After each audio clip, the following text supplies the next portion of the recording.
askari wako tele hapa, hatujasimamishwa. Ile respect niko nayo nchi hii imefanya askari wenzangu huwa anatembea na mimi, wanasemanga profesa atupi mawe na tutaruhusu mtu akutupia profesa mawe. Sasa ni sawa. Kwa hivyo mko huru na mnaweza kutembea huru. Ndio watu wametoka Mathare kuja kutupa mawe, labda watakuja hatujui, lakini your security is guaranteed. Your security is guaranteed. Na religious leaders who have come, you can see inclusivity. Unaona wale ambao wamekuja kupiga kuomba na sisi wametoka wapi? The downstream, the forgotten. We identify ourselves with those people.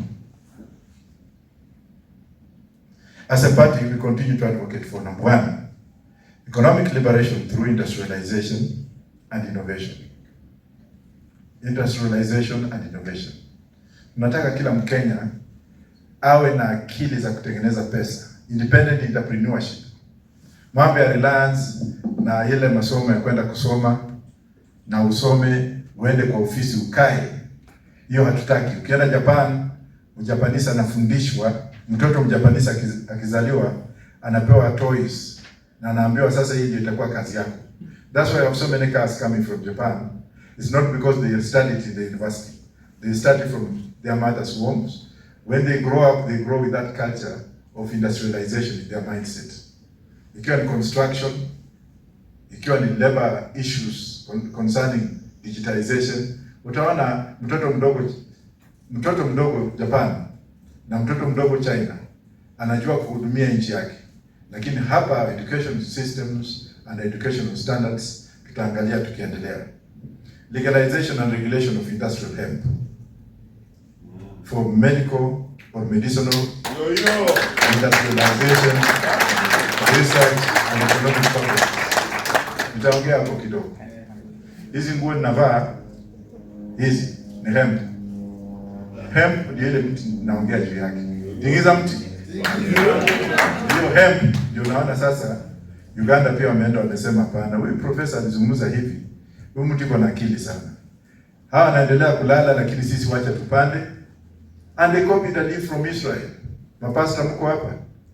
Israeli imekaa kati ya Waarabu. Waarabu wako na mafuta. Israeli haina mafuta. Na Israeli iko na pesa mingi kushinda Waarabu. Industrialization ya Israeli mnafikiria ni wapi? Mfanye research. They grow hemp. Na kwa hiyo hemp ndio wana manufacture vifaa vya ulinzi. Wana manufacture chakula yao. Israel today is the world leading producer of mangoes and exporter. Hata juice mnakunywa, ingredients ya hiyo substance ndio wanatengeneza nayo hiyo. Upande wa magonjwa hapa, ukiwa na mambo hii kidogo kidogo hii unadungwa shindano huku unapona. Ukiwa na ile, ukiwa tajiri inaitwaje? Inaitwa kansa. Ukiwa tajiri hiyo unasema wewe ni kansa, ingia ndege enda India utibiwe. Lakini ukiwa hapa unaambiwa meza dawa. Na ni magonjwa tunaweza kutibu hapa. Lakini ukienda India wanakutibu na hiyo hemp. Unatibiwa tu na hiyo. Maana India is so advanced industrially in terms of medicalization. India produces hemp for medicinal purposes, religious purposes. Lakini hapa dini imetudhulumu. Tunaambiwa nyinyi ni wavutaji wa bangi, vichwa zenu si mbaya. Kama kichwa changu ni mbaya ningekuwa msomi mpaka mahali niko leo. Hakuna mtu Kenya hii ananishinda kwa masomo.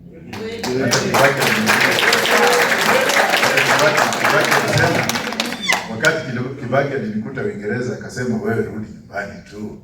Hakuna kitu itakufanya, leti hii masomo yako. Niliporudi hakunipatia hiyo.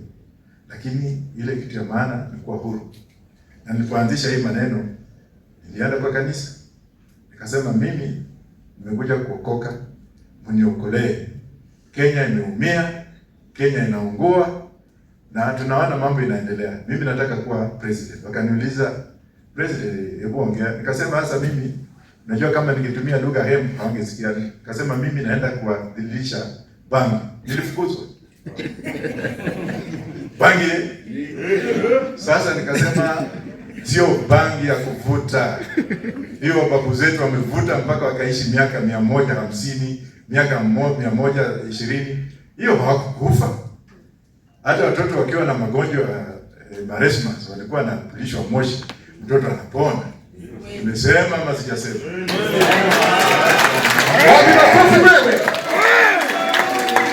Sasa nikisema hivyo, watu wanasema huyu mtu kichaa, huyu mtu ni mtu wa bangi. Ni sawa tu. Hata wakisema hivyo bila kunielewa, nikasema ni sawa, lakini siku nyingine tutaelewana. Nasema mbona mmekuja? Mimi nawasifu, maana sasa nyinyi pia mmeona kwamba uchumi umeenda wapi.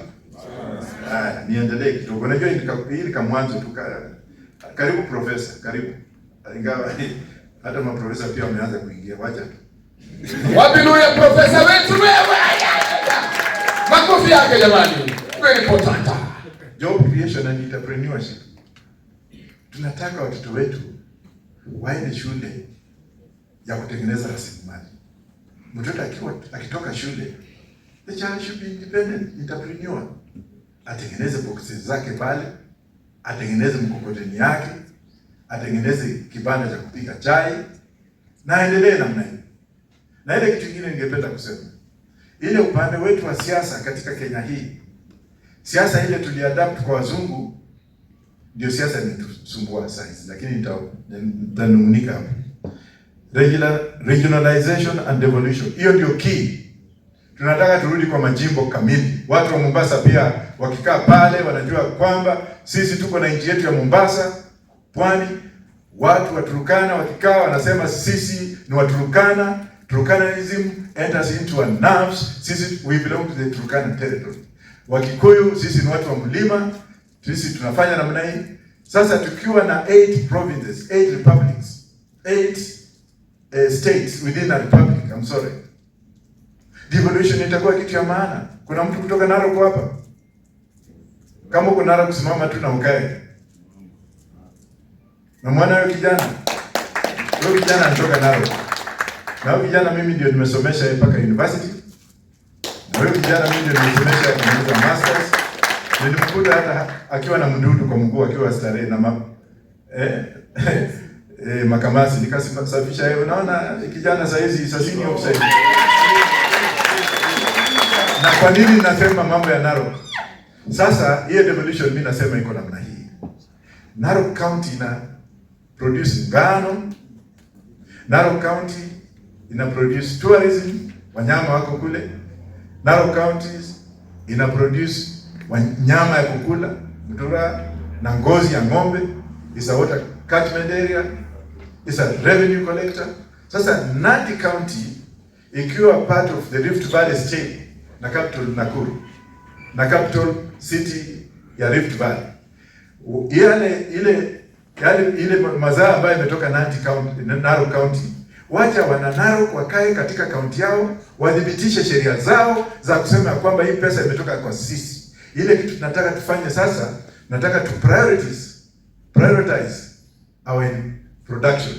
Tujenge shule, tujenge barabara. Ile pesa kidogo anapeleka state, instead of pesa kutoka Nairobi ingie Narok, ingie kwa mfuko ya governor, kwa serikali ya Wajakoya pesa itatoka Narok, wana Narok wachukue percentage yao, ile revenue collection, imebaki kidogo waseme inaenda state.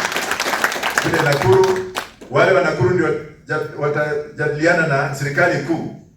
Kwa hivyo we are going to change that narrative. Manake tunataka kila mtu awe na pesa mfukoni, kila mtu afanye kazi kwa bidii, mambo ya kuombaomba iishe kabisa. Ndio naona wengine wanakujaga kwamba wanasema profesa nipatie pesa. Sasa nauliza niwapatie zitatoka wapi? Ama ile loan nimechukua ndio nataka nipatie. Alafu the mindset of begging and begging is what makes this country very poor. Ile narrative tutaondoa, na wale wanasiasa ambao wanatembea na pesa kwa matanga, wale wanasiasa ambao wanasema sasa mimi nimetoa milioni, hao watu wote 2027 tunafukuza wote. Nimesema sijasema? Umesema. Niseme nisiseme? Sema.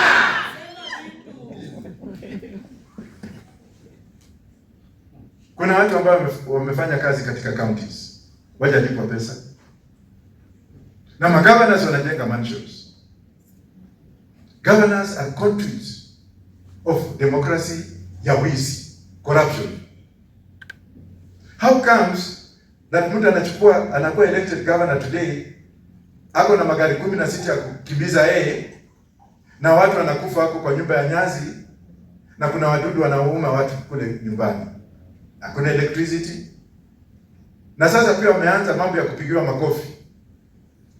Mmeona hao magavana ama mjaona? Alafu wakati wametolewa wanataka kurudi Senate. Ndio.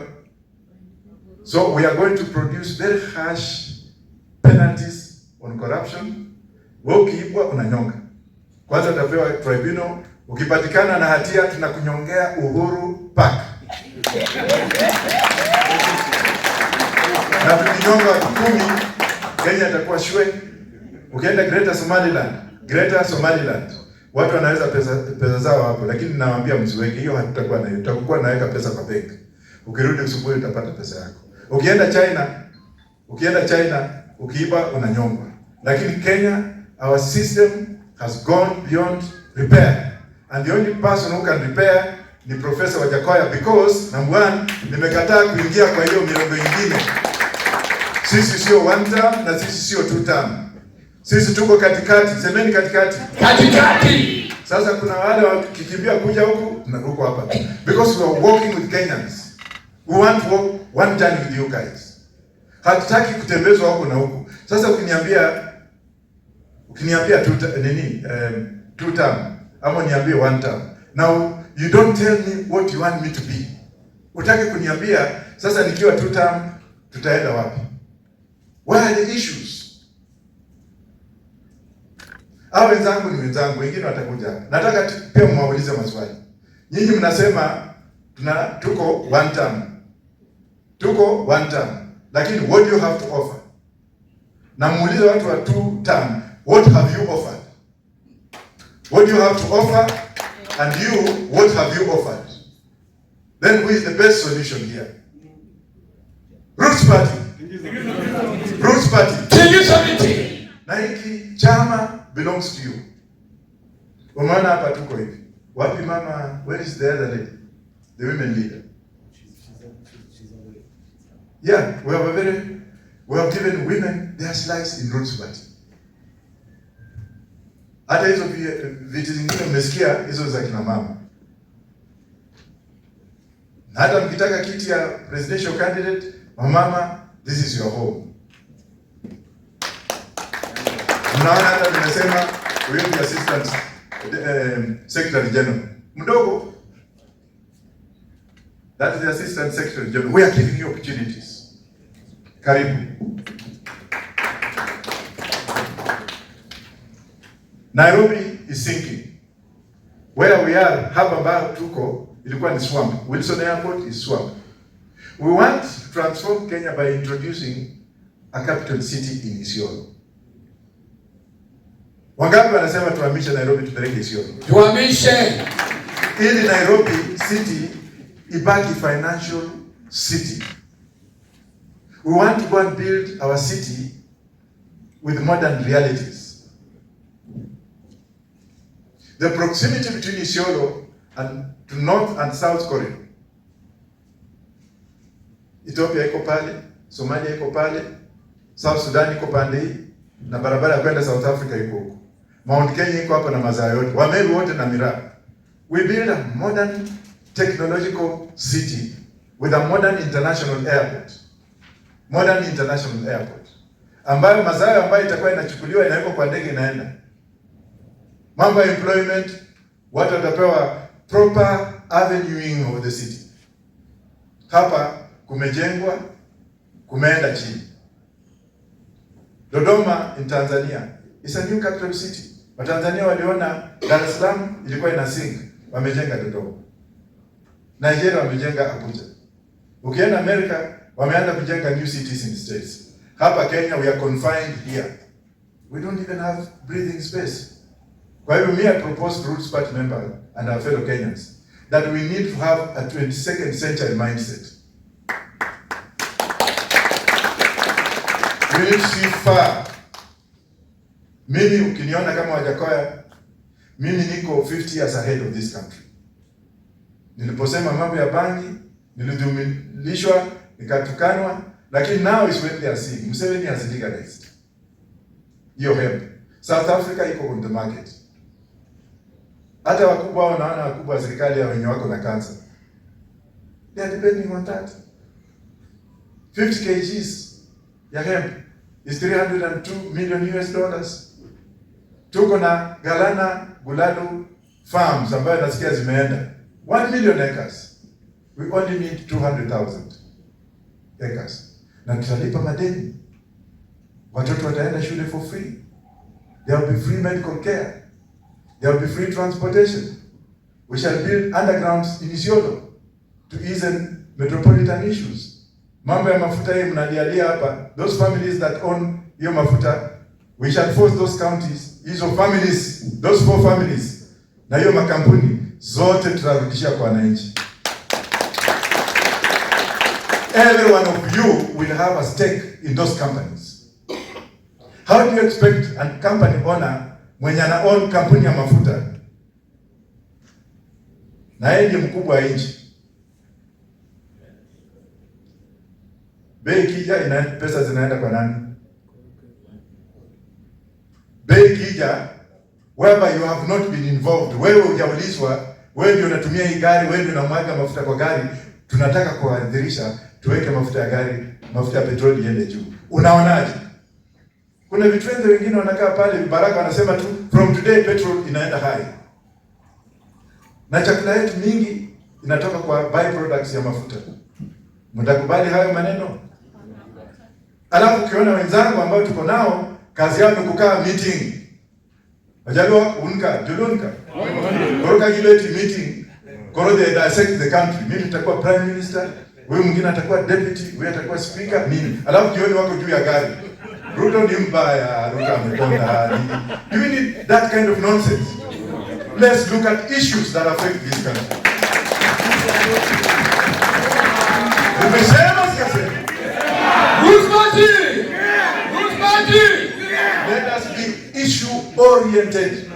Mimi niliambia wenzangu, nyinyi mnataka kuwa marais katika nchi hii. Hakuna ubaya. Lakini tukae kwa meza, tuandike, tuchague, kila party ilete mtu yao kwa secretariat. Kila party peane their blueprint. Hawa wapeane wataalamu ili waandike manifesto ya hivi ama yote. Alafu tutafute blueprint. Let's have a conversation with Kenyans. Sisi kama opposition, this is what we have. Kindly, what is your contribution? Nilitupwa nje. Niliambia huyu is too much. Huyu too much. Lakini remember this. I've never been an MP. I've never been an MCA. I've never been a woman rep because sija change pande hii. I've never been a senator. I've never been a governor. Walisema huyu mtu ajui what he's talking about. So where do you expect me to go when I was number 3? Out of 54 men and women ambao walisimama kura, tukachujwa mpaka tukabaki hapo chini, nikawa namba 3. Namba 1 alikuwa the immediate deputy president. Nimesema sijasema? Na namba 2 alikuwa the former prime minister, minister for roads and transport, ODM leader, na Wajakoya amesimama hapa. Kura zangu zimegawanywa huku na huku. Mtakubali ziende tena? If I was the president, hii nchi ingekuwa wapi sasa hivi? Sijui kama mnanisikiza. Ukiona madaktari wamekuwa wanyonge. Ukiona police officers wamekuwa wanyonge. Juzi tulisikia ati police officers wanakaa kwa debe.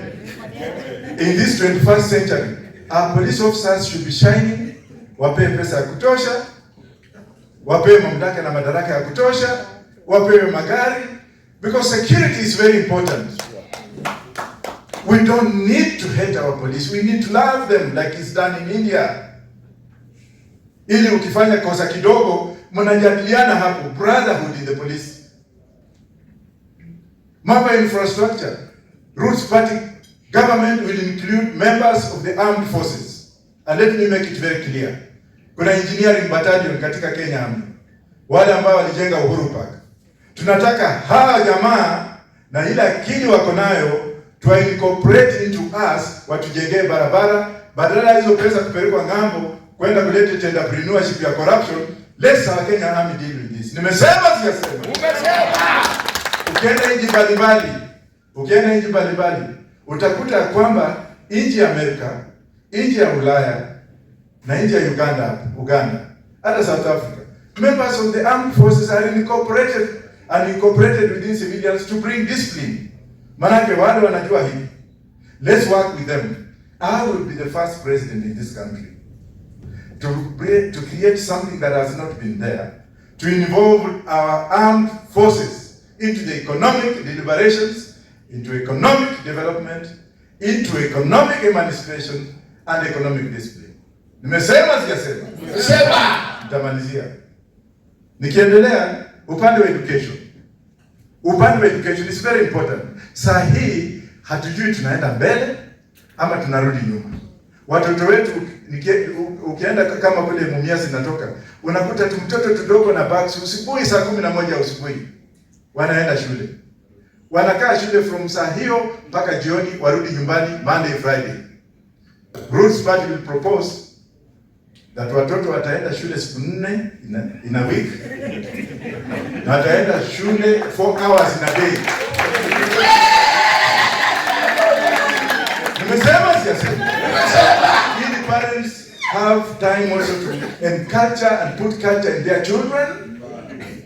Na shule wanaenda kusoma, and there is parent guardian teams ambazo zitakuwa zinaangalia maslahi ya watoto, na serikali watakuwa will make that education free, but we shall borrow something from Libya and also from where? Cuba. Ili hawa watoto wawe na psychiatrists, wawe na madaktari, wawe na curriculum development ambao watoto watakaa wakienda hivi. That's what happens in China. That is what happens in South Korea. That's what happens in Japan, which now turns us to this flag. Na nataka niwaelezee. Unaona hii bendera? Why is it white and red? Because white, we need prosperity. Red, we are in danger. We need to come out of danger. That's why in South Korea, they have white and blue. And in Japan, they have white and red. And in Kenya, we need to be like Japan and South Korea. Sijui kama umeelewa. When it comes to this sign, hii simple hii. Hiyo kutingiza mtu. We went religious. We ask ourselves, if Jesus came today, how did he tackle corruption? But when he was there, how did he tackle corruption? Ya kwanza, alifukuza watu, akakasirika. Semeni hey. Ya pili, kulikuwa na mwizi anaitwa Zakayo ama nini? Kalipanda mti. Kalijificha huko. Kalikuwa kameiba ya kutosha. Yesu alikuja akasema, "Shuka." Akatingiza mti, akaanguka chini. Tingiza mti yeye. Sasa umejua maana ya kutingiza mti? Tingisha. Wale makapwela wote ambao wataingia Roots Party wakitaka kusimama lazima wapande mti. Tuwatingize wakiwe pale, tuambie uko na mabibi 6, uko na nyumba 20, umeiba hapa, uko na pesa hizi, umetoa wapi? Tingiza mti anguke. Roots Party! Roots Party! Roots Party! Mambo ya religion, we shall have a special ministry for religious affairs. Waislamu watapewa siku yao ya Ijumaa. Seventh Day Adventists wataendelea na Saturday. Pentecostals and Catholics wataendelea na Sunday. Waislamu have been discriminated by the majority in religion. Muslims have rights of faith because that faith is guaranteed by the constitution, so that when it comes to Ijumaa, they can choose to go and work or go home. That's their holiday. Therefore Friday pia itakuwa ni holiday juu ya Waislamu na watu wa Rege. Nimesema sijasema? Distinguished delegates, as we continue strengthening our party structures across the country, I encourage all members to remain disciplined. Lazima uwe mtu ya discipline, because I come from disciplined forces. Usija hapa ukaanza kufanya mambo mengine ambayo inafanyika kwa vyama vingine. Mtu akitaka kuingia kia mtu msichana na huko na madaraka kama hawa, you want to sleep with them before they join the party. We shall guard our women. Mama akiingia siasa, akija kutafuta tikiti, Usikubali mtu aenda kutongozi. Kama mmependana ni sawa. You are not going to use or you are not going to extract your sexual intimacy so that you can join to get favors. Ukiona secretary general ni kijana shupavu, ukiona mwanachama chairman anatoka Nyeri na ndugu yake ndiye alikuwa Mr. Mshero. Wewe alikuwa waziri. Chairman has been with us for a very long time. When it comes to Jamaa Ahmed, babake ndiye alikuwa chairman wa KANU, Sheikh Ahmed kule Mombasa wakati wa Moi. Na Ahmed ametupatia ofisi zao zote zile babake alijenga kule Mombasa. Ukija bwana Naran is a prominent businessman but in silence. Yeye ndiye chairman of BJP, is the representative of the ruling party in India and Kenya. Yeye tumemweka tu, lakini unajua we are also encouraging members of the Asian community because of what they do as far as economic development is concerned in this country. Asians put food on 65.9% Kenyans. Ukienda industrial area ni hawa. And in our government we are going to give cabinet posts to members of the Asian community, the members of the ethnic minorities, and those who make our economy thrive. Kwa hayo machache, ningependa kusema kabla sijatingiza mti ya kwamba bodabodas mpo? Nyinyi mtakuwa na line yenu. Kutakuwa na MCS wa bodaboda in regions. Tutakuwa na MCS wa mama mboga in regions. Wapi makofi? Tutakuwa na MCS wa disability in regions. Tutakuwa na MCS wa widows in regions. That is what I'm concluding. It happens in India. The current prime minister wa India alikuwa mtu wa boda. Asio boda, chai wale kupiga chai kwa barabara. Anapiga chai, watu wanakunywa, anasema ai chai ni tamu. Huyu mtu anaweza kurepresent sisi because constitution ya India inallow. Wakamrepresent, wakamchagua kwenda local assembly. Kule akaenda kuwapigania. Akasema pale kwa barabara hatuna vibanda smart, hatuna nini, tunataka hii, tunataka usafi, tunataka maji, tunataka kulipa tax, tunataka maziwa, tunataka sukari. Alipofanya hivyo, wakaelect him to the next level, local government. Baadaye wakaelect him kwa chief minister of Punjab. Chandigarh or Punjab? Gujarat. Kutoka chief minister is now the prime minister of India. So we are going to change this constitution. We need to develop this constitution to the people down. Hataki mtu atoke Nairobi anaenda Kakamega ama Mumias ama Kolonzo mahali iko. Ako na Prado anasema I want to be MCA. Na wale wenye wako pale, wale ambao wanajua watoto wanaendanga wapi. Wakina mama wakiwa wajawazito wanapelekwa namna gani hospitali, barabara iko namna gani, hao ndio wanaendesha kwenda. Let's elect that man, he will do better than this fool who has come from Nairobi na Prado na ameiba huko. Akija wakati amepewa kura anakuwa na smartphone. Saa zile akikuona anafunga madirisha ama anakuwa ukienda kwake unaanza kuinama, mheshimiwa imekuwa. Be free like Wajakoya. My gates are open. My gates are open. Ikiwa ni education, nisoma. Ikiwa ni kukula vizuri, nilikula. Ikiwa ni kuishi kwa kama chokora, nimeishi. Sasa nikiongea kule ng'ambo wazungu, they say yes, this is one of us. What you call brain gain. They are gaining from me. That's why they are praise worshiping me, because they know that I have capacity to transform their society. Yet my own people in my country are living in fearless conditions. And my leadership cannot recognize my right. The leadership in Kenya cannot recognize somebody like Professor. Wanasema huyo wachakae huko. Na kule nikienda Uingereza, nikienda America, I'm given a red carpet because of what I have. Is that the Kenya we want? Alafu mwisho, hawa ambao tuko nao hapa, wanasema huyo wachakae tutamtumia kama kiombe ya kupiga makelele. I want to warn those opposition leaders ambao wanataka kugawa hii nchi, ambao wameanza kusema kwamba ambao a group from Liberia has come in, Liberia delegation. Hapana. Tafadhali mpeane kiti pale. You just look like them. But this madam will be given a chance to speak. Just go and peana kiti. Wapi makofi yao? Wapi makofi? Hapo ndio ndio imeingia. Huyu atakuwa introduce na nini baadaye. Sasa ndio nilikuwa nasema na ninamalizia kabisa. Ndio nilikuwa nasema Nataka namna hivi, mnione kama Wajakoya, msinione kama wazimu. Mnione kama Wajakoya ambaye anaheshimika katika ulimwengu mzima hapa, ambao wale ambao waniheshimu ni wale watu ambao wanataka kugawa nchi hii. You have 5 million hegemonic politics. Sisi tuko 5 tutachukua hii. We need proportional representation ndio tupate Mgiriama, tupate Mtiriki, tupate Mturukana pia awe president nchi hii. Mambo ya kusema sisi tuko wengi ndio tutatawala forever, that is unacceptable. Mumeelewa? Na mnajua ninasema nini? Leaders who are preaching tribalism, leaders who are preaching ethnicity, they should be hanged. We have had enough of them. Wewe unakuja, mimi tribe yangu imeonewa. Na mmekuwa in power for 24 years. Mmekuwa in power again. You have had 3 presidents. Aren't you having enough? Can't you give room to somebody else? Because you come with your big numbers, you take. Na sisi maskini tutakaa wapi? The constitution has to change so that we have proportional representation, so that every Kenyan, wherever he is, can have a dream of becoming the president of this country. With those few words, I say thank you very much, and I now hand over.